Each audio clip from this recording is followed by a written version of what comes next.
जब इस देश में दुनिया की सबसे बड़ी पार्टी बलात्कारियों को भी गले लगा रही है, हत्यारों को भी गले लगा रही है, छेड़खानी करने वाले लोगों को अपने मंच पर बैठा रही है, और हमको शर्मिंदगी होती है लालू यादव का बचाव करने में, हमको दिक्कत होती है मायावती के साथ खड़े होने में, हमको दिक्कत होती है अपने उन साथियों के साथ खड़े होने में जो अपना सब कुछ दांव पर लगाकर किसी समय में बदलाव का सपना देखा। आपको सस्ता मजदूर चाहिए, आपको सस्ता ड्राइवर चाहिए, आपको सस्ता मेहतर चाहिए, आपको सस्ता हजामत बनाने वाला चाहिए, आपको सस्ता जूठा बर्तन धोने वाला चाहिए, इसलिए आप बेचना चाहते हैं हर एक चीज को, इसलिए आप हमको पढ़ने से रोकना चाहते हैं, इसलिए आप हमको नौकरी करने से रोकना चाहते हैं, और इसलिए आप चाहते हैं कि हमको इस हॉल की बजाय इस हॉल के बाहर मांगेंगे रिजर्वेशन, हम मांगेंगे जातीय जनगणना, और हम मांगेंगे बैलेट पेपर से वोटिंग, इसलिए मांगेंगे कि हमको हमारी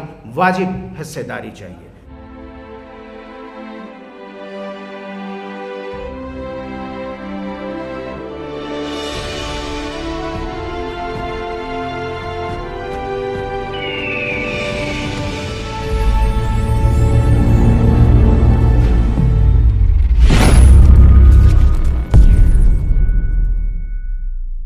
तो साथियों, नवीन कुमार जी का तालियों के साथ हम स्वागत करते हैं। धन्यवाद।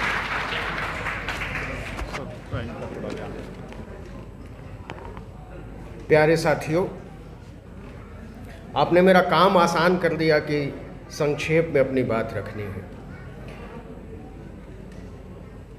आप 2 दिन से सबको सुन रहे हैं, तो मुझे लगता नहीं है कि कोई नई बात बची हुई होगी, लेकिन तब भी मेरे 2-3 सबमिशन हैं और मैं चाहता हूं कि बस उनको दर्ज कर लिया जाए।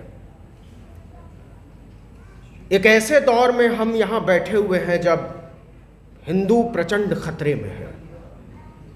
एक हिंदू साथी को बंबई से उठाकर अहमदाबाद में बंद कर दिया गया, एक हिंदू साथी को रांची से उठाकर जेल में डाल दिया गया, और लखीमपुर खीरी में तमाम हिंदू जो हैं वो हिंदुओं को रौंद कर विकास के नए प्रतिमान गढ़ रहे हैं। तो एक जो माहौल है, इस माहौल में हम लोग बैठकर जो बात करना चाहते हैं वो क्यों करना चाहते हैं? क्या हम हिचकते हुए अपनी बात करते हैं? हम शर्मिंदा हैं अपनी वल्दियत को लेकर, हम शर्मिंदा हैं अपने समाज को लेकर, क्या हम शर्मिंदा हैं अपने पुरखों को लेकर, अपनी सियासत को लेकर? तो शर्मिंदा कौमें बदलाव की बात नहीं कर सकती हैं। तो पहले हमको अपनी कुंठाओं से उबरना होगा। हम एक ऐसी सियासत के दौर में बात कर रहे हैं जब इस देश में दुनिया की सबसे बड़ी पार्टी बलात्कारियों को भी गले लगा रही है, हत्यारों को भी गले लगा रही है, छेड़खानी करने वाले लोगों को अपने मंच पर बैठा रही है, और हमको शर्मिंदगी होती है लालू यादव का बचाव करने में, हमको दिक्कत होती है मायावती के साथ खड़े होने में, हमको दिक्कत होती है अपने उन साथियों के साथ खड़े होने में जो अपना सब कुछ दांव पर लगाकर किसी समय में बदलाव का सपना देखा था। तो क्या हम डर कर अपनी कोई बात कर सकते हैं?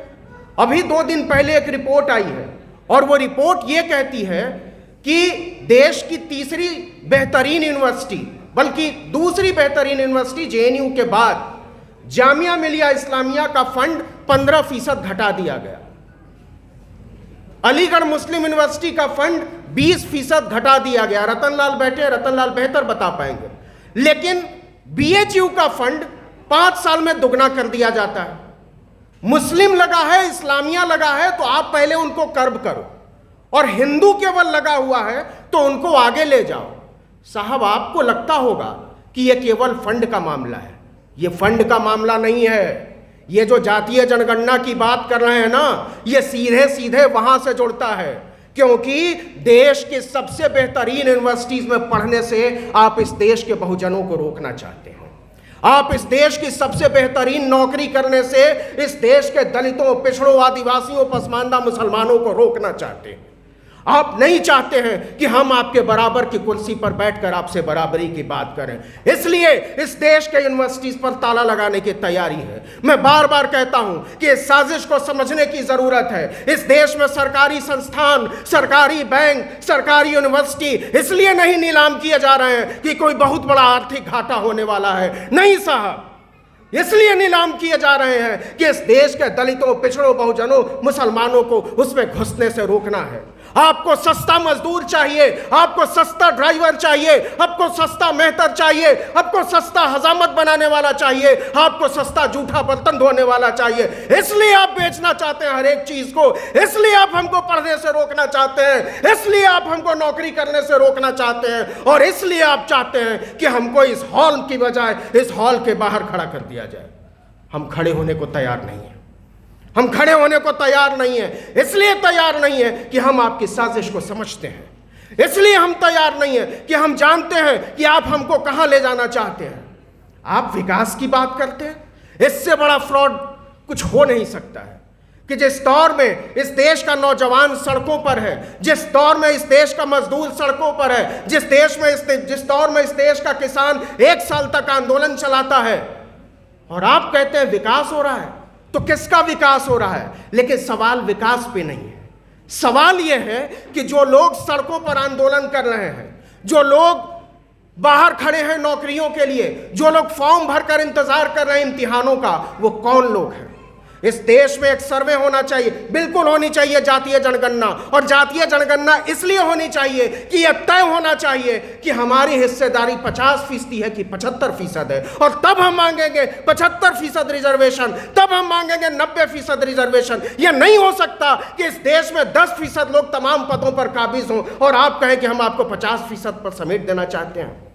बिहार में तमाम सेंट्रल यूनिवर्सिटीज में PhD के एडमिशन में जो धांधली हुई है, जिस तरीके का घपला हुआ है, जिस तरीके से मेरिट लिस्ट के नाम पर पिछड़ों को रोका गया है दाखिले से, इस कॉन्स्पिरेसी को समझा जाना चाहिए। यह षड्यंत्र मेरे खिलाफ ही नहीं है, यह षड्यंत्र आपके खिलाफ नहीं है, यह षड्यंत्र उन तमाम आवाज़ों के खिलाफ है जो आने वाले दिनों में हमारे हक की आवाज़ उठाने वाली है।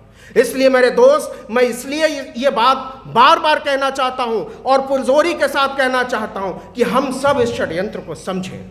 जातीय जनगणना की जरूरत, इससे पहले एक सोशियो इकोनॉमिक सेंसस हुआ था, लगभग 400 करोड़ रुपए पिछली सरकार ने खर्च कर दिए। सामाजिक न्याय और अधिकारिता मंत्रालय के पास वो रिपोर्ट पड़ी, हम तो कहते हैं उसी को पब्लिक कर दीजिए, उसी को सामने रख दीजिए। एक रिपोर्ट पड़ी हुई है 7 लाख लोगों पर, वो रिपोर्ट हमारे सामने कर दीजिए और तय हो जाएगा कि इस देश में किसकी आबादी कितनी है। यह तय होना बहुत जरूरी है। इसलिए जरूरी है कि इस देश में अंसल बंधुओं की जमानत होती है, उनको छोड़ा जाता है उनकी उम्र का लिहाज करके, लेकिन लालू प्रसाद यादव को आप इसलिए नहीं छोड़ेंगे क्योंकि आपके इरादे साफ हैं। हम जानते हैं कि आप कहां से बात कर रहे हैं, हम जानते हैं कि रांची में छापा क्यों मारा जा रहा है, हम जानते हैं कि झारखंड से आदिवासियों को क्यों उठाया जा रहा है, और हम सब इन सारी कॉन्स्पिरेसी को समझते हैं और इनको खारिज करते हैं। हम मांगेंगे रिजर्वेशन, हम मांगेंगे जातीय जनगणना, और हम मांगेंगे बैलेट पेपर से वोटिंग, इसलिए मांगेंगे कि हमको हमारी वाजिब हिस्सेदारी चाहिए। जय भीम, जय संविधान।